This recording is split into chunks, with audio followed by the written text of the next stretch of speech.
اگر عمران خان مذاکرات کرنے کے لیے سنجیدہ ہیں تو وہ ڈائریکٹ شہباز شریف صاحب سے بات کریں تو انہیں مثبت جواب ملے گا. یہ بڑی امپارٹنٹ بات ہے. اس بات کا ادراک شاید نون لیگ کو ہو چکا ہے کہ یہ جو کچھ اس وقت تبدیلی کی ہوا چل چکی ہے، جیسا کہ ناظرین آپ دیکھیں نا کہ جو لوگ پی ٹی آئی چھوڑ کے جاتے ہیں وہ یا تو جہانگیر ترین کے پاس جا رہے ہیں یا وہ پیپلز پارٹی کو جوائن کر رہے ہیں، اور ادھر سے جناب زرداری صاحب جو ہے وہ پنجاب میں بیٹھے ہوئے ہیں پنجاب کو فتح کرنے کے لیے. اور اس طرح سے جتنے ٹوٹنے والے ہیں ان کو وہ جیسے لگا ہوتا ہے نا کیمپ، آؤ جی ادھر آؤ جی ادھر آؤ جی ادھر آؤ جی، ایتھے مال ادھر نے ادھر آ جاؤ. تو وہ والا جو انہوں نے کام جو ہے وہ شروع کیا ہوا ہے، اور جتنے ٹوٹتے ہیں وہ پیپلز پارٹی کو جوائن کرتے ہیں، یا پھر جو ان گھوڑوں کے سب سے بڑے خریدار جو ہیں وہ جہانگیر ترین صاحب ہیں، وہ میدان میں ہیں، وہ بھی خریداریاں ہیں. آج سنا ہے کہ 70 کے قریب لوگ ہیں اور 100 وہ کرنے والے ہیں. تو ایسے میں نون لیگ جو ہے وہ اپنے آپ کو جو ہے شاید ان کو اب گیم کی سمجھ آنا شروع ہو گئی ہے کہ اس سارے آنے والی جو تبدیلی ہے اس میں شاید نون لیگ کو اور پی ٹی آئی کو تو باہر رکھا جائے گا، اور یہ اقتدار کا تاج جو ہے یہ زرداری صاحب اپنے بیٹے کے سر رکھیں گے. اور جو جتنے خواب نون لیگ نے دیکھے یا اتنا بڑا جو اس وقت تک نقصان اٹھا کے اس حکومت میں نون لیگ آئی، تو اسے اب شدت سے ادراک ہو چلا ہے کہ اب ان سے پی ٹی آئی کو ٹارگٹ کروا کے، پی ٹی آئی کو توڑوا کے، پی ٹی آئی کو مروا کے نون لیگ کو کیا ملا؟ اس سارے توڑ پھوڑ کے عمل سے پی ٹی آئی کے خلاف جو کارروائی کر کے عوام میں اپنے آپ کو بدنام کر کے نون لیگ تو فارغ ہو گئی، تو اپنا کام تو پیپلز پارٹی کر رہی ہے. تو آئندہ الیکشنوں میں پی ٹی آئی اور جہانگیر ترین جو پیپلز پارٹی اور جہانگیر ترین صاحب شاید یہ بڑی جماعتیں ہوں گی، اور نون لیگ جو ہے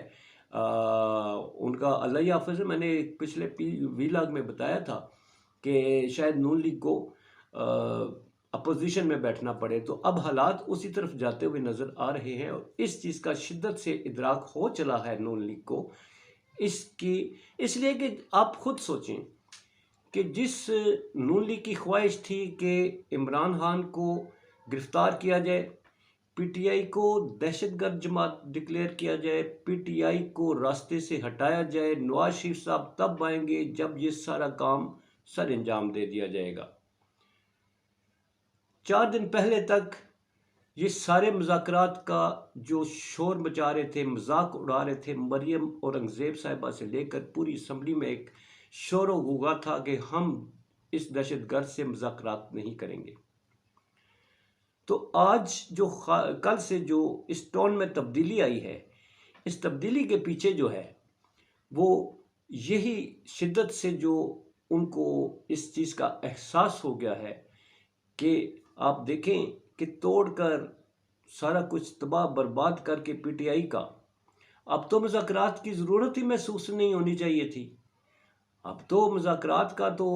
نام بھی نہیں لے سکتے تھے نون لیگ والے، اس لیے کہ سارا کچھ ان کے ہاتھ میں ہے. مگر سب کچھ کرنے کے بعد نون لیگ کو احساس ہو چکا ہے کہ ان کے ہاتھ میں نہیں ہے،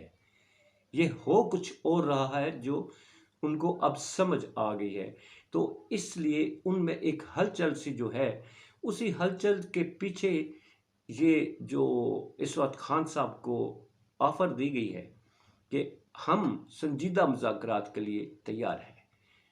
خان صاحب کی کل کی تقریر آپ نے دیکھی ہوگی جس میں انہوں نے کہا تھا کہ آپ کو بھی پتہ نہیں چلے گا، نون لیگ والوں کو انہوں نے ایڈریس کرتے ہوئے کہا تھا کہ آپ کے ساتھ کیا ہوگا، آپ کو پتہ بھی نہیں چلے گا کہ آپ اقتدار سے آؤٹ ہو جائیں گے، یہ آپ کے ساتھ بھی ہو سکتا ہے. تو شاید ان کو یہ بات سمجھ آئی ہے جو پہلے ہی ان کے ذہنوں میں تھی، اور اس طرح انہوں نے اب اس کا اظہار کر دیا ہے مذاکرات کی صورت میں. میرا خیال ہے خان صاحب کو وہ تو پہلے ہی کہہ چکے ہیں، اور اس میں بھرپور طریقے سے ہر چیز کا احاطہ کرتے ہوئے مذاکرات کی ٹیبل پر بیٹھ کر اس مسئلے کو نکال کر ملک کو اس بحران سے نکال دے جو الیکشنوں کے بعد ایک اور بڑے بحران میں جائے گا. الیکشن اگر ہو بھی جاتے ہیں اس کے نتیجے میں اور بڑے بحران میں جائے گا، جس الیکشن میں پی ٹی آئی یا نون لیگ جو ہے وہ اس میں شامل نہیں ہوتی، یا نون لیگ شامل تو رہے گی مگر اس کے مطابق جو ہے تو اگر وہ کردار نہیں دیا جاتا تو الیکشن متنازع ہوں گے، اور مزید جو ہے اس ملک میں افراتفری اور یہ تباہی پھیلے گی۔ تو اسی میں کل کے ویلاگ میں نے بتایا تھا 2 خاندانوں کی جنگ، اس کا ویلاگ میں بناؤں گا، اور اس پہ پھر آپ کو اس پہ بھی روشنی ڈالوں گا کہ یہ کیسے ہوگا۔ اپنا بہت سارا خیال رکھیے۔ پاکستان زندہ باد، پاک افواج پائندہ باد۔